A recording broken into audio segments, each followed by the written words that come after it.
السلام علیکم ورحمۃ اللہ وبرکاتہ۔ میرے دوستوں اور بھائیوں، نبی کریم صلی اللہ علیہ وسلم کی حدیث کا مفہوم ہے، تم میں سب سے بہترین انسان وہ ہے جو قرآن کو سیکھے اور سکھائے۔ تو اس کے حدیث کے مطابق بہت خوش قسمت انسان وہ ہیں جو اللہ پاک کا یہ کلام سیکھتے ہیں اور دوسروں کو سکھاتے ہیں۔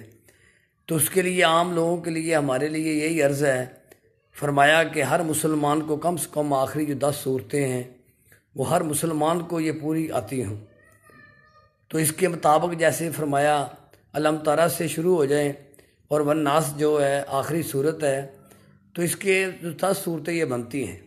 تو ہر مسلمان جو ہے اس کو یاد کرنے والا بن جائے اور ہر جو ہے رکعت کے اندر ہم علیحدہ ایک صورت پڑھنے والے بن جائے۔ تو جیسے دنیا کے اعتبار سے ہم کسی فیکٹری میں کام کرتے ہیں، دکان پہ کام کرتے ہیں، اپنی ملازمت کرتے ہیں، جہاں بھی کام کرتے ہیں، تو ہم اس کے لیے کتنی کوشش کرتے ہیں کہ ہم جلدی سے جلدی آگے بڑھیں۔ اس کے لیے ہماری محنت ہوتی ہے، اس کے لیے ہمیں فکر ہوتا ہے بھائی ہم اس کے اندر ترقی کرنی ہے۔ ہم دنوں مہینوں کا انتظار نہیں کرتے، ہم وہاں دنوں گھنٹوں کے اندر ہم ترقی کرنا چاہتے ہیں کہ ہم کس طرح میرا کاروبار بڑھ جائے، کس طرح میں زیادہ سے زیادہ اپنے کام کو بڑھ جاؤں، میرے پیسے مجھے زیادہ تنخواہ میری بڑھ جائے، میرا عہدہ زیادہ بڑھ جائے۔ اسی فکر کے لیے اسی محنت کے اندر رہتے ہیں، اور اس کی بار بار ہمیں سمجھایا بھی جاتا ہے۔ گھر والے بھی کہتے ہیں کہ محنت کرو بھائی جی، اور دوست احباب بھی کہتے ہیں کہ آپ اپنا کاروبار بڑھاؤ، آپ محنت کرو، آپ آگے نکلو، آگے ضرورتیں آنے والی ہیں جی۔ کتنے وہ جو دنیا کی ضرورتیں ہیں دوسری چیزوں سے کتنے ڈراتے ہیں کہ بھائی ضرورتیں آنے والی، آپ کچھ اپنا کر لو، ابھی کچھ بن جاؤ، اپنا مستقبل بنا لو۔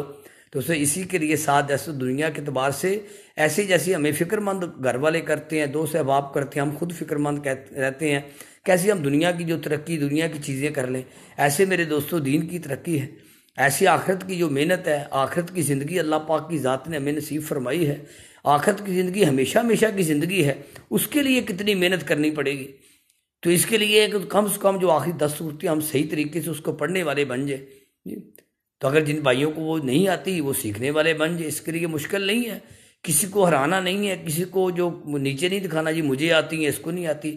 ایک سے جب سیکھنے والا جب شروع کرے گا تو وہ طالب علمی کے اندر آئے گا تو اس کو مکمل اجر ملتا رہے گا جی۔ تو کم سے کم جو ہے ہر مسلمان جو اس کو یاد کرنے والا بن جائے جی۔ ہم نے کہیں دیکھا، ہمارا بھی ایسے حال تھا بھائی، قل ہو اللہ یاد کی ہوئی ہے بچپن کے اندر، یاد نہیں کی، امام صاحب کے پیچھے سنی ہے تو ہمیں خود بخود یاد ہو گئی ہے۔ اور 40 سال عمر ہو گئی، 35 سال ہو گئی، 25 سال ہو گئی جی، وہی قل ہو اللہ الحمدللہ کے ساتھ چل رہی ہے، سورۃ فاتحہ کے ساتھ ایک ہی سورت چل رہی ہے، انا اطعنا ہی چل رہی ہے جی۔ تو ہم دوسری صورتوں کو بھی ساتھ ملانے والے بن جائیں جی۔ اللہ پاک کی ذات نے پوری دنیا کے سارے انسانوں کے اندر یہ چیلنج کیا ہے جی کہ جو دلوں کا جو سکون ہے وہ میری یاد کے اندر ہے جی۔ تو اللہ پاک کو جتنا ہم قرآن مجید کو ہم یاد کریں گے، جتنا ہم پڑھیں گے اور اس کا کوشش کریں کہ ہماری ساری صورتیں جو ہیں وہ ترجمے کے ساتھ آتی ہوں، تو وہ تو یہ سونے کے اوپر سہاگا ہے۔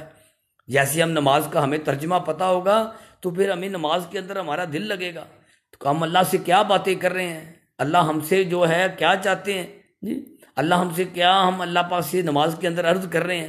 جب ہمیں ترجمے کا پتہ نہیں ہے، ہمیں کچھ پتہ ہی نہیں ہے، ہم ایسے کھڑے ہوئے ہیں بت بن کے، جیسے ہم کسی کے صاحب کے پاس جائیں، کسی کے پاس جائیں تو وہ اس کی زبان اور ہو اور ہماری زبان اور ہو، تو ہم ان کے سامنے کیسے، ہمیں اسی بات کا سمجھ آئے گی اس کی؟ وہ انگریزی بول رہا ہے، وہ پشتو بول رہا ہے، ہم اردو والے ہیں جی۔ اردو والا جب کے سامنے پشتو والا کھڑا ہوا ہے، جب تک ہم زبان سمجھ نہیں آئے گی، ہمیں اس کی کام کی سمجھ نہیں آئے گی، ہمیں اس کی قدر کا پتہ نہیں چلے گا وہ کیا کہہ رہا ہے۔ ایسی جیسے اللہ پاک کا جو کلام ہے اس کا ہم ترجمے کے ساتھ تھوڑا بہت جتنا بھی ہو سکے، کم سے کم جو صورتیں ہیں، کم سے کم سورۃ فاتحہ ہے، درود شریف ہے، سب کا ہمیں ترجمہ تو کم سے کم آتا ہو جی، تو اس کے مطابق ہمارا دل کے نماز کے اندر دل لگے گا۔ اللہ پاک دوستو اس کا مجھے بھی جو سمجھ نصیب فرمائے، مجھے بھی اس کا یاد کرنے کی توفیق عطا فرمائے، اور میرے دوستوں اور بھائیوں کو سب کو جی، میری بہنوں کو بھی جی، بیٹیوں کو بھی اس کو یہ سمجھنے کی توفیق عطا فرمائے۔ جزاکم اللہ خیر۔